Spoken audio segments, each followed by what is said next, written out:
Hey, bonjour à tous, c'est Atlas 510. J'ai le plaisir aujourd'hui de vous retrouver pour cette deuxième vidéo concernant mon deck profil Revolver Dragon Burn. C'est un deck particulier pour moi parce que c'est avec celui-ci que j'ai repris Yu-Gi-Oh! En 2019. Donc c'est un deck basé sur le fait de burn son adversaire et sur les invocations de Monstre Machine Ténèbres. Je vais vous présenter tout de suite le main deck. On va commencer avec 3 Revolver Dragon. Donc c'est le boss monster du deck. Elle peut s'invoquer spécialement de la main si un monstre Machine Ténèbres est détruit. Elle a un deuxième effet aussi pendant chaque battle phase, que ce soit la nôtre ou celle de l'adversaire.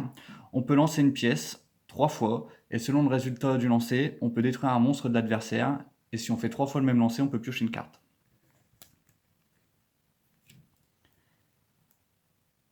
Donc le deuxième monstre, l'araignée d'explosion. Donc c'est un monstre Machine Ténèbres de niveau 4. Je le mets souvent en défense pour que l'adversaire puisse attaquer. Il a aussi un deuxième effet, on peut le sacrifier lui-même et détruire une carte de l'adversaire. Donc ce qui permet d'invoquer le revolver dragon qu'on a vu juste avant depuis la main.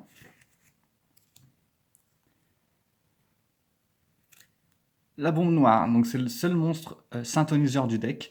C'est pas un monstre très puissant en lui-même, mais juste le fait de l'invoquer spécialement, ou de l'invoquer normalement, pardon, on peut invoquer spécialement un monstre de niveau 4 ou moins depuis son cimetière. C'est très pratique pour les synchros de niveau 7.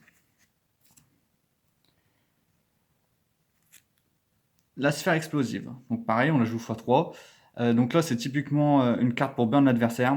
En fait, dès que l'adversaire attaque cette carte, elle s'équipe au monstre qui a attaqué, et durant sa stand-ban phase, le monstre est détruit et lui inflige des dégâts égaux à sa propre attaque. La fourmi autodestructrice, je la joue x2.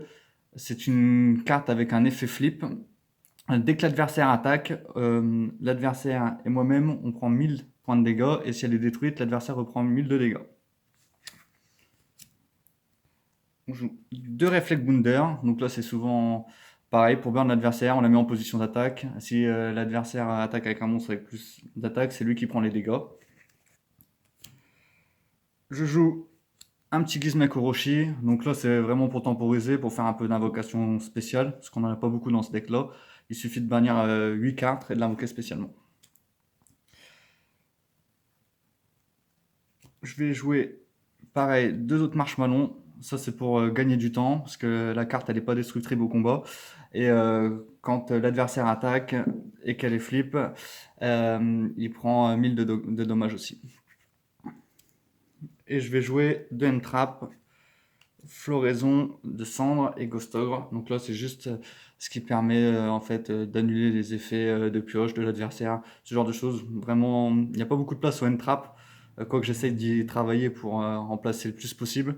Mais ouais, je pense que ces deux-là, ça reste vraiment des end-traps assez passe-partout, et puis ça reste le plus efficace. Après, comme je vous l'ai dit, c'est un deck fun, c'est pas forcément un deck très compétitif.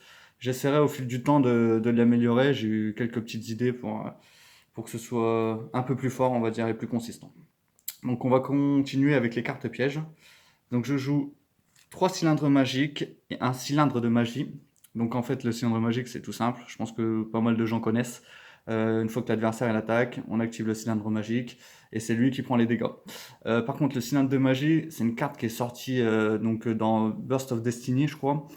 Ça permet d'aller tuto un cylindre magique et de la poser. Et quand on active l'effet de cylindre magique, si on a le cylindre de magie dans le cimetière, on peut la bannir pour doubler les dégâts. Donc on peut vite arriver à 3-4 000 de dégâts facilement. Donc 3 anneaux de destruction, pareil, ça cible le monstre de l'adversaire et on prend l'adversaire et nous-mêmes, nous prenons les dégâts d'attaque du monstre ciblé. 2 forces de miroir, donc là c'est pareil, c'est juste pour gagner du temps, l'adversaire il attaque, on retourne force de miroir, tous ces monstres sont détruits. Alors, on va jouer 3 cartes Heavy Metal Riders. Donc là, c'est pareil, ça rejoint un peu les premières cartes, donc que ce soit le Dragon Revolver ou l'araignée d'explosion. En fait, dès qu'on active le terrain, la première fois que notre monstre Machine Ténèbres est détruit, il ne l'est pas. Si on subit des dégâts, le monstre prend l'attaque des dégâts subis, donc en additionnant. Donc c'est pareil, ça peut vite rééquilibrer les choses. Et si un monstre Machine Ténèbres détruit une carte, on peut faire l'invocation spéciale d'un monstre ténèbres depuis la main.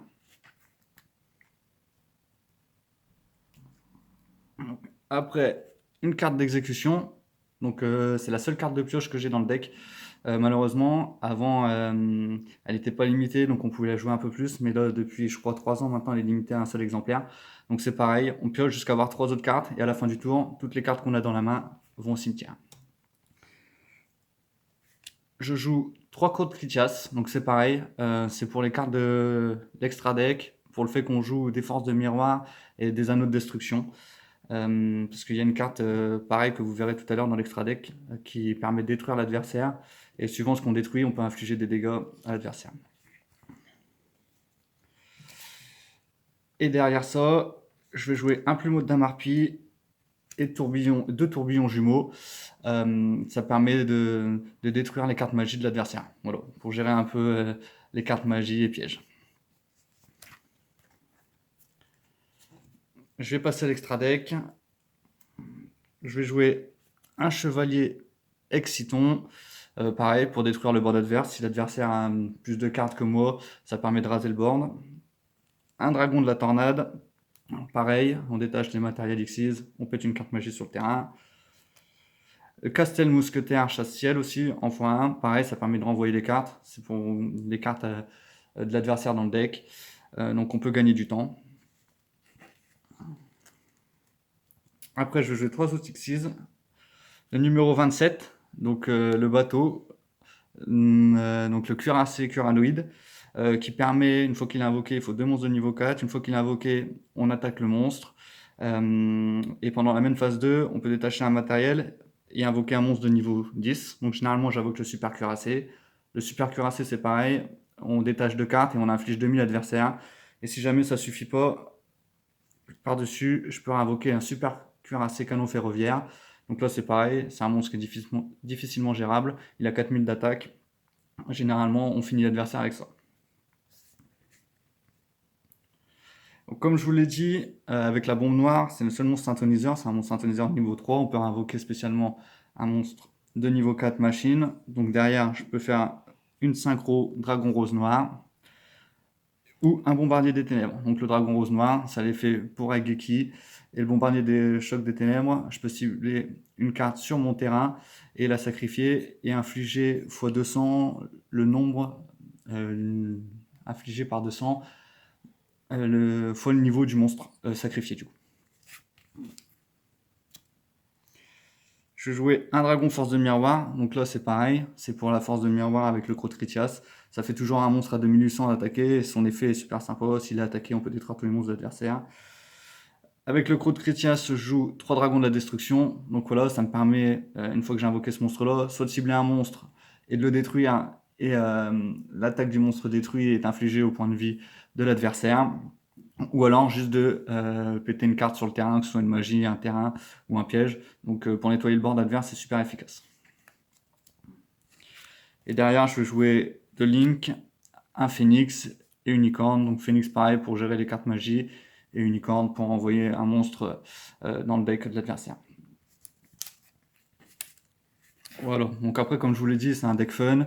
Je vais chercher au fil du temps, j'espère vous le remontrer, je pense, dans 2-3 semaines avec un profil un peu plus compétitif, avec plus de M-trap et plus de cartes pièges vraiment pour embêter l'adversaire. Donc voilà, c'était un plaisir de vous retrouver pour cette deuxième vidéo. Je vous souhaite à tous une bonne journée et puis à bientôt.